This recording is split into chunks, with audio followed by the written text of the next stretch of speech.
Hey y'all, and welcome back. We got 1 of 6 time trials done, so let's get her going. A stealthy approach. So I'm going to show just the first and successful attempts if the first one isn't successful at the time trials.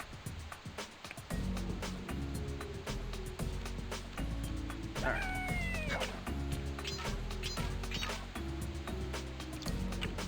Just because these time trials can take so fucking long, and I've already screwed it up. Alright, so that one's not going to count just because I took the wrong turn at Albuquerque.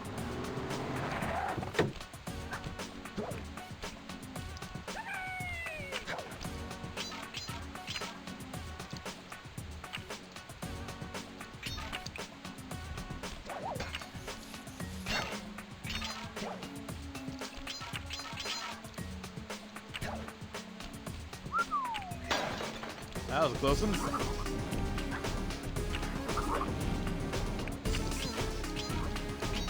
Yeah, the roll doesn't work so well upstream. Ah, come on. Well, thank God I had a,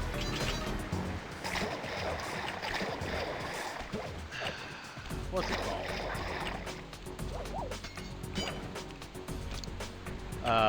Horseshoe.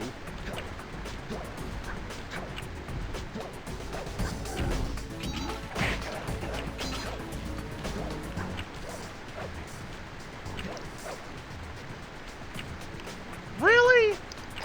Alright, we'll see when I get a successful attempt.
Okay, finally.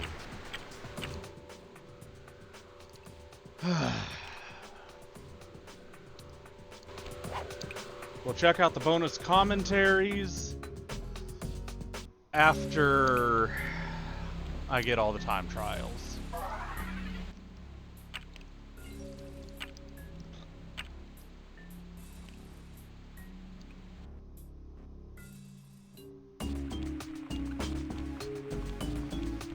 Okay.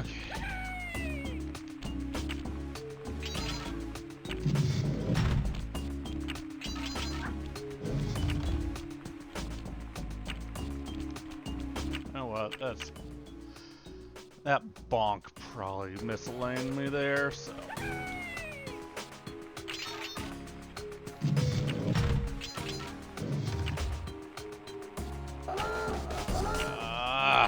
Okay. So if an alarm goes off, it speeds up the time.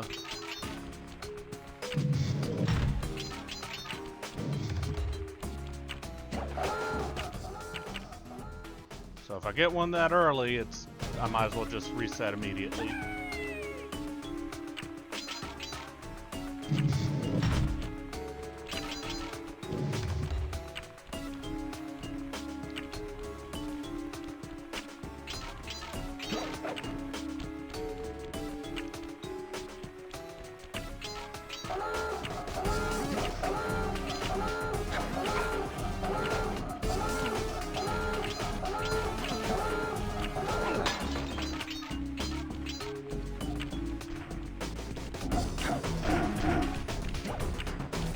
I'm not gonna have enough time to get there. Nope. Alright.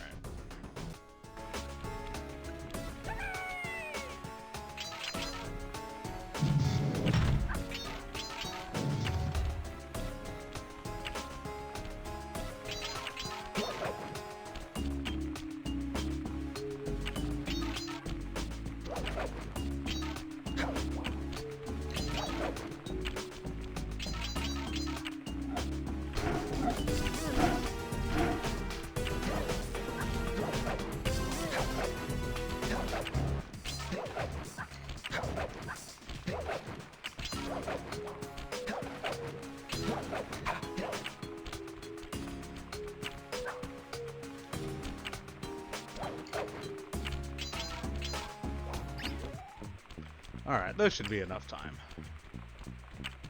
Barely, but enough.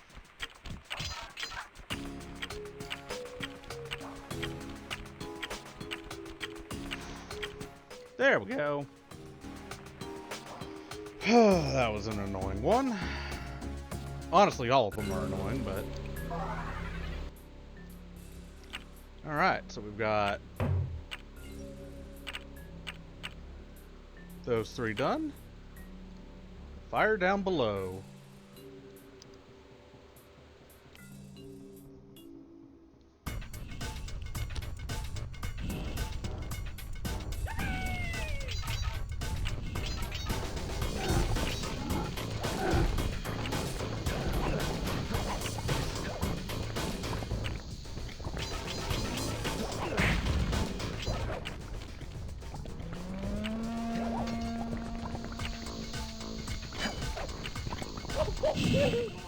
This one I'm not entirely sure how I'm gonna get through.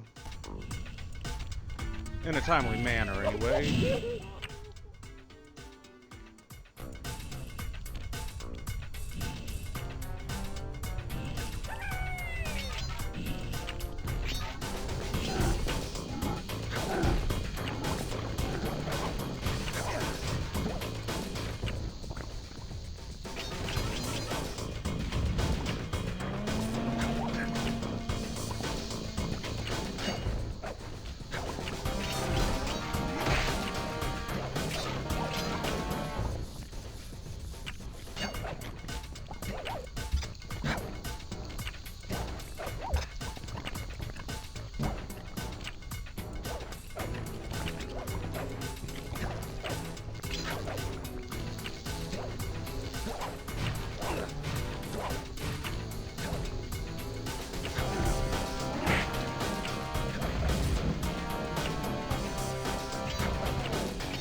This takes up a lot of time.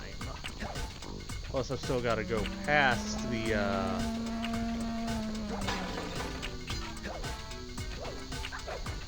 get through here.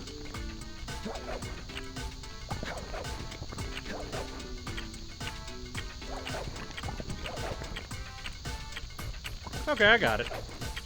Wasn't too terrible. Alright.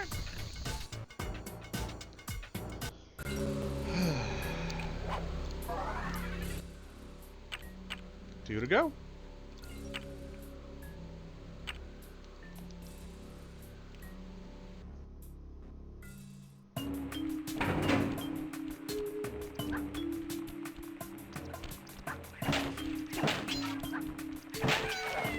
Ah, dang you. I wasn't trying to collect it just yet. I was trying to clear a path so I could roll into it. Get a small speed boost through.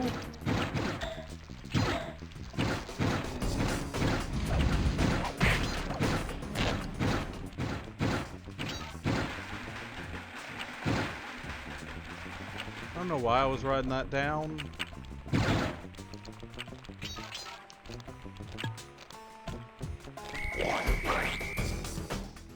I mean, I hit you, but whatever. We'll see with the successful run.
fucking dove me off the side there, game. Please don't do that.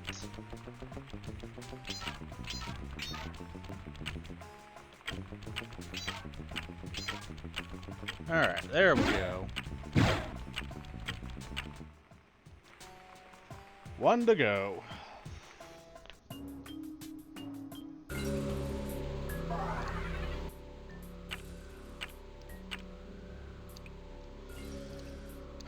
Alright, Gunboat Graveyard.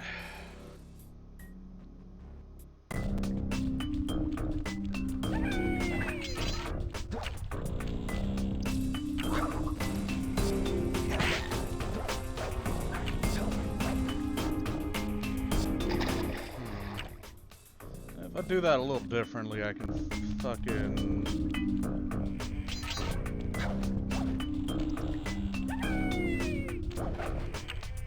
have it cycled so the lights aren't where I need to be going.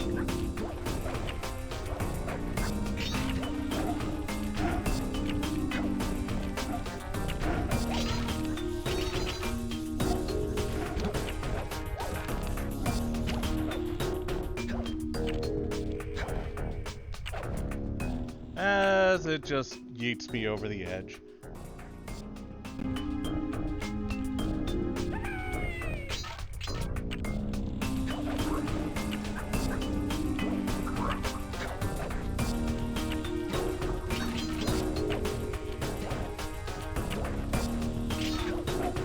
That saved me a little bit of time.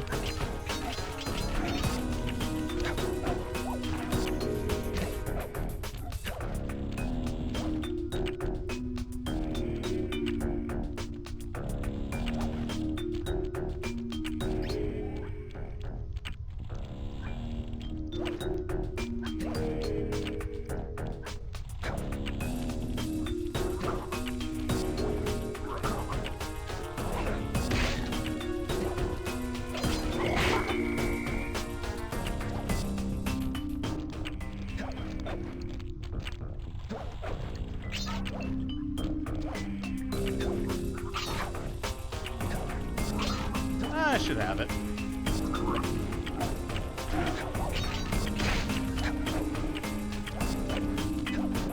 There we are. And that is all the levels within the Prowling Grounds 100%ed. So we'll finish this episode out by taking a listen to each of the commentaries.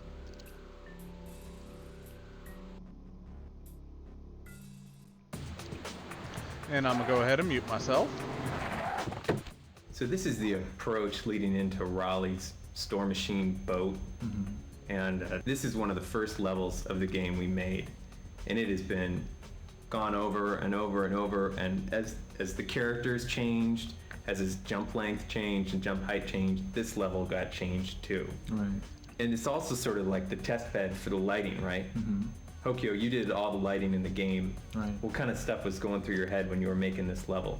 Before I do any lighting, the artist, me and include other artists, we trying to get the right color palettes, get the right mood of the time. The main goal that I was trying to do for this game was not making it too dark, but you still get the sense that you're at the nighttime. Mm-hmm.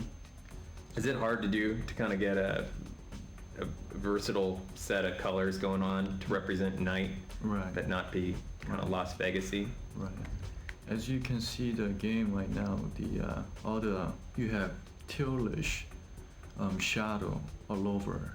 That is our shadow. Most of the game uses black as the shadow, but we have different lighting that can make the shadow. We can choose the color shadow.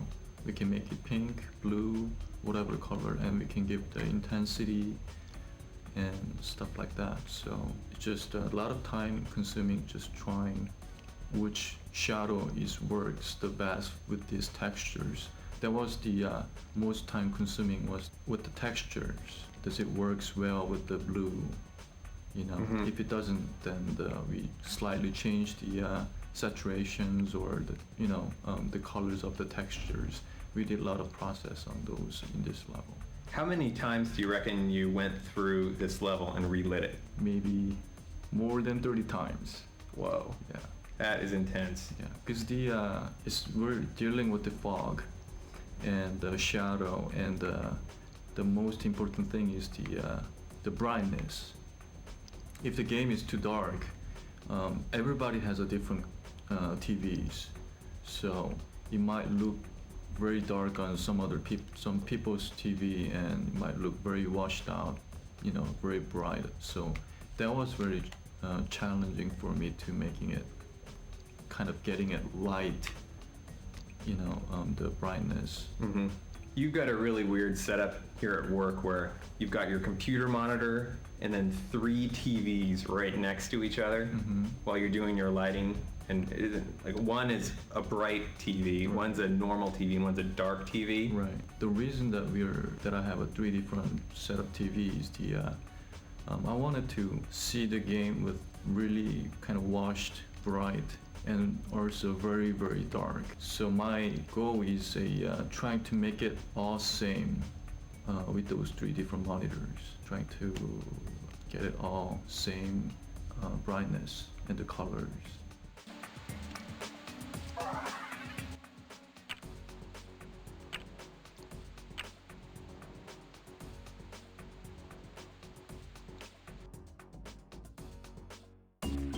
After doing the crankshaft level, we decided that it would be impossible to finish this game with levels that are that size. So we decided we were kind of in this mode where, okay, that was a regular big level, and we'll also do these smaller levels that are kind of bonusy. And we wanted to do one that was like just pretty much all secure, as much security as I could put in. So this is going to be a small security level. It ended up being actually pretty Large. Good, it's good, great size. a good size. For security in the game, we decided to go with a kind of one free hit per system, I guess you could say, where they're kind of in sensor mode. They're yellow, and they don't actually cause damage to you if you trigger it, but it sets off the alarm and changes them to a damage, this kind of red damaging state.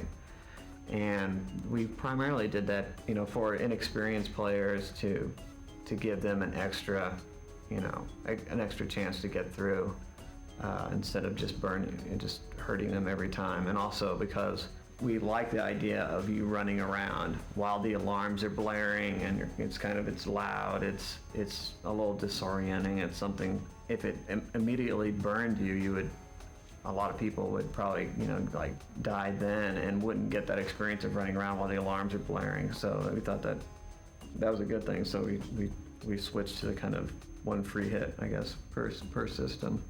We were under really tight constraints. The challenges of creating this environment, one of our best traits is that we have a great way of communicating. So between the designer, modeler, and texturist, we made sure that whatever we were creating could get done in the time we had available. We really adjusted when we had to. We adjusted things in the model to work for gameplay. And then also, before I did my final handoff, I really talked to the texture artist, because he had like a limited amount of time, and said, hey, this is what I did. I really tried to model it toward him being able to texture it in a fast period of time and also look great. So it was really great. We really talked about, and we learned a lot about our game designer process through this. After this, Rob started doing almost all the elevation and final, doing any turns, adding any elevation changes, and so it really helped the whole process along the way.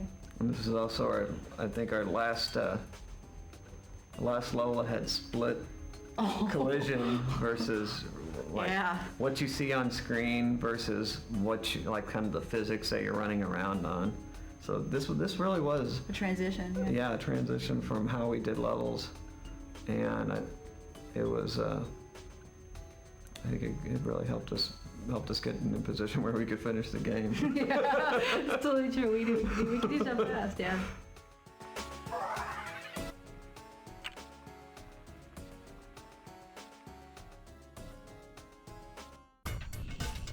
This level began with just the kind of mechanic of this wheel that you can interact with by running on it.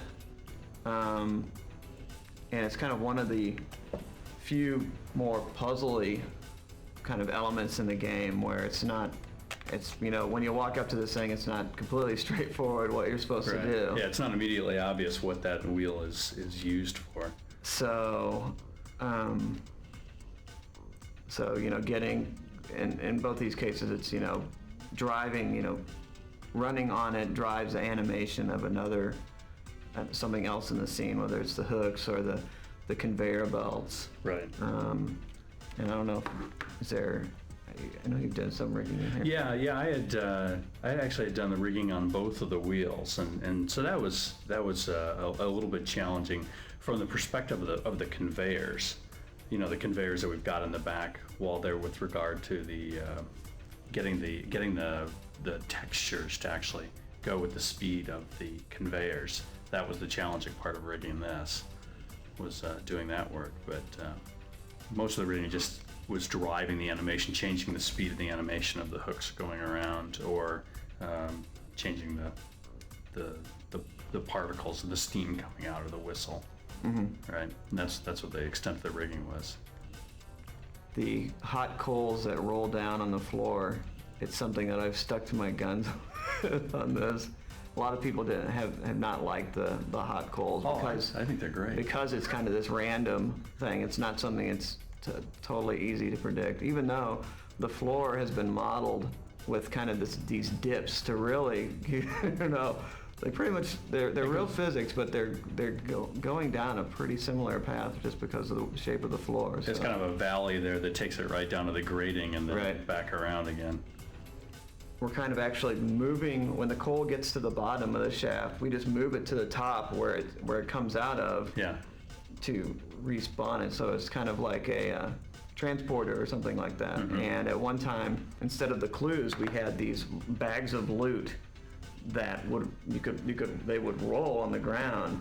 And it was funny when you would break like a safe open and this bag of loot would come out and it would roll down this hill because it's designed for this coal to roll down, and then it would fall down the chute and then the money would come out of the chute where the coal's coming from. So it kind of revealed exactly how we were doing this. Yeah. I can imagine a player seeing the loot going down and going, "Oh no, I just lost it," and then looking at the chute, and there it is popping out.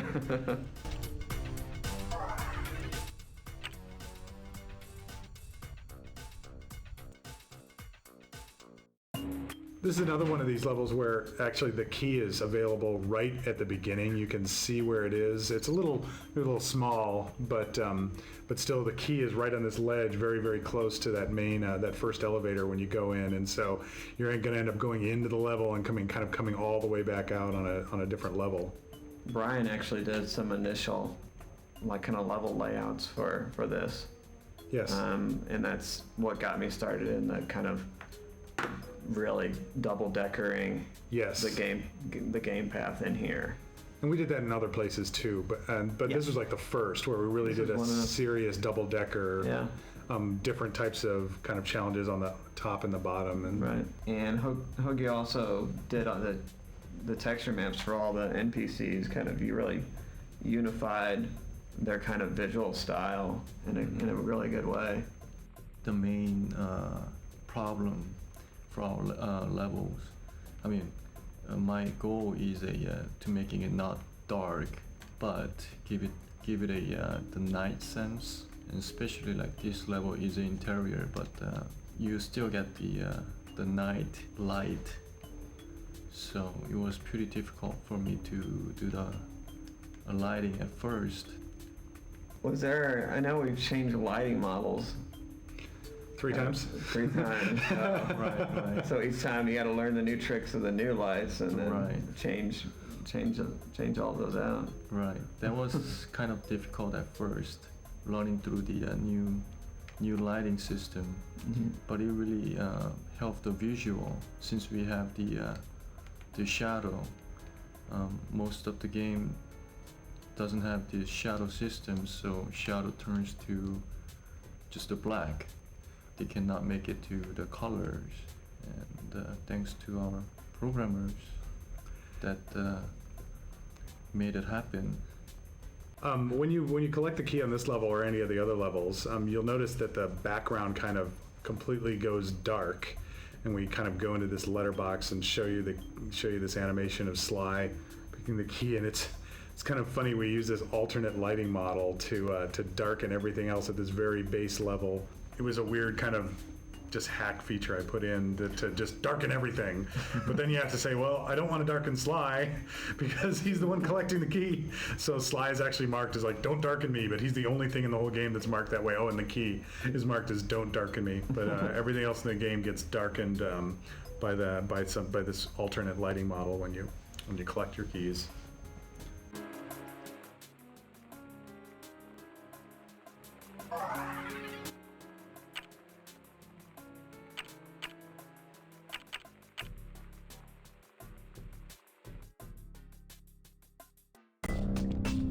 So this started off as a puzzle where you were going to come to the end of this boat deck, and actually the top of the boat deck where the first starfish throwing NPC now is, was going to be the training section.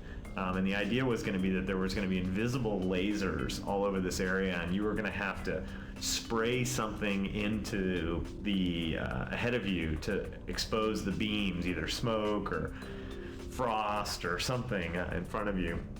And so it was actually laid out very rectangularly, and there were all these things to jump on, these floating platforms to jump on, and you had to kind of, each time you did a jump, you had to kind of look around you for the invisible lasers and then make your next jump. And as we backed away from the puzzly, slower gameplay, that was the first idea that went away. Yeah. So then what came? Well, there was also the idea of once you got to the rear set of the buoys that floated on the water, that there was a giant fish that was sitting below you. Oh yeah, the giant fish. And he was the one that paced you and made you want to move forward faster and get through the level, or otherwise he'd come up and gobble you up. Yeah, so the giant fish, he got cut. Giant fish got cut. We definitely learned a thing or two about physics engines in games. How the predictability of something animated over relying on the physics engine to work itself out is usually... Yeah, the physics engine tends to work well in really clean, isolated situations, or in shrapnel, or in other situations where you want good-looking sort of ambient animation, but not as good for stuff that has to work 100% of the time, super predictably. And then I think environmentally, I think this was one of our first levels that really had a good kind of, I don't know, misty, really rich kind of textured feel to it. You know, the fire on the side, which you can see from outside, and the approach even. All the moss hanging off of everything, and just kind of... Yeah, a lot of really kind of organic richness in this level, especially back, there was fish and all that stuff. The water's, being space warped and, has some interesting stuff going on, and, all the surface effects that the texture artist put in, all really, I think, made this a really good looking level, and one that we kept investing in because it was something that, the surroundings were so appealing that we wanted to make sure we used it in a really constructive way. The wisps floating through the air and whatnot, but with the fire in the background, brought out a great richness in the environment. I remember when I first loaded it into the world after it had just gone through this massive change, and it was just one of the most spectacularly beautiful levels that we had at the time. That it was just exciting to go back and play through it.